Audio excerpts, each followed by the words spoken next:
Hello दोस्तों, मेरे channel में एक सपोर्ट में आपका स्वागत है। दोस्तों, आज के इस वीडियो में कलयुग की शुरुआत कैसे हुई, इस वीडियो के माध्यम से हम जानेंगे। तो आइए दोस्तों, अगर आप मेरे चैनल पे नए हैं तो प्लीज़ आपसे विनती है मेरे चैनल को सब्सक्राइब करें और बेल आइकन को प्रेस करें, जिससे आपको मेरे द्वारा डाले गए सभी वीडियो प्राप्त होते रहेंगे। तो दोस्तों, आइए जानते हैं इस वीडियो के माध्यम से कि कब हुई कलयुग की शुरुआत। पुराणों में 4 युगों का वर्णन मिलता है: सतयुग, त्रेता युग, द्वापर युग और कलयुग। कलयुग को एक श्राप कहा जाता है। पर क्या आपको पता है कि पृथ्वी पर कलयुग कैसे आया? कैसे कलयुग की शुरुआत हुई? आइए हम जानते हैं इस वीडियो के माध्यम से। क्या हमने कभी इस बात की ओर ध्यान दिया कि ऐसा क्या कारण रहा होगा जिसके चलते कलयुग को धरती पर आना पड़ा? वह ना सिर्फ आया बल्कि यहाँ आकर यहीं का हो गया। तो आखिर क्या रहस्य है कलयुग के धरती पर आगमन के पीछे? महान गणितज्ञ आर्यभट्ट ने अपनी पुस्तक आर्यभट्टियम में इस बात का उल्लेख किया है कि जब वह 23 वर्ष के थे तब कलयुग का 3600वां 3600वां वर्ष चल रहा था। आंकड़ों के अनुसार आर्यभट्ट का जन्म 476 ईस्वी में हुआ था। गणना की जाए तो कलयुग का आरंभ 3102 ईसा पूर्व हो चुका था। दोस्तों, युधिष्ठिर ने त्याग दिया था अपना राजपाट। जब धर्मराज युधिष्ठिर अपना राजपाट परीक्षित को सौंपकर अन्य पांडवों और द्रौपदी समेत महाप्रयाण हेतु हिमालय की ओर निकल गए थे, उन दिनों स्वयं धर्म बैल का रूप लेकर और गाय के रूप में बैठी पृथ्वी माता से सरस्वती नदी के किनारे मिले। गाय रूपी पृथ्वी के नयन आंसुओं से भरे हुए थे। उनकी आंखों से आंसू बह रहे थे। पृथ्वी को दुखी देख धर्म ने उनसे उनकी परेशानी का कारण पूछा। धर्म ने कहा, हे देवी, तुम ये देखकर तो नहीं रो रही हो कि मेरा बस एक पैर है, या तुम इस बात से दुखी हो कि अब तुम्हारे ऊपर बुरी ताकतों का शासन होने वाला है? कलयुग का पृथ्वी पर कब्जा। इस सवाल पर पृथ्वी देवी बोली, धर्म, तुम तो सब कुछ जानते हो। ऐसे में मेरे दुख का कारण पूछने से क्या लाभ? सत्य, पवित्रता, क्षमा, दया, संतोष, त्याग, शास्त्र विचार, ज्ञान, वैराग्य, शौर्य, तेज, ऐश्वर्य, कांति, कौशल, स्वतंत्रता, निर्भीकता, कोमलता, धैर्य, साहस, उत्साह, कीर्ति, आस्तिकता, स्थिरता, गौरव, अहंकारहीनता आदि गुणों के स्वामी भगवान श्री कृष्ण के तत्वाधान स्वधाम जाने की वजह से कलयुग ने मुझ पर कब्जा कर लिया है। पहले भगवान कृष्ण के कारण उनके चरण मुझ पर पड़ते थे, जिसकी वजह से मैं खुद को सौभाग्यशाली मानती थी। परंतु अब ऐसा नहीं है। अब मेरा सौभाग्य समाप्त हो जाएगा। धर्म और पृथ्वी को किया प्रताड़ित। धर्म और पृथ्वी आपस में बात कर रहे थे कि इतने में असुर रूपी कलयुग वहां आ गया और बैल और गाय रूपी धर्म और पृथ्वी को मारने लगा।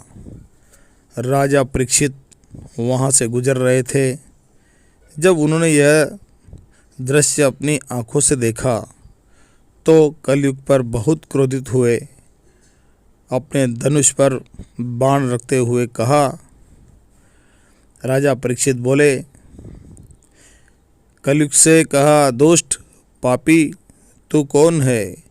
इन निरीह गाय तथा बैल को क्यों सता रहा है? तू महान अपराधी है।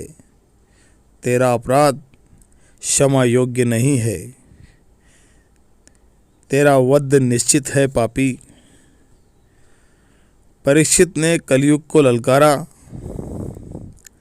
राजा परीक्षित ने बैल के स्वरूप में धर्म और गाय के स्वरूप में पृथ्वी देवी को पहचान लिया।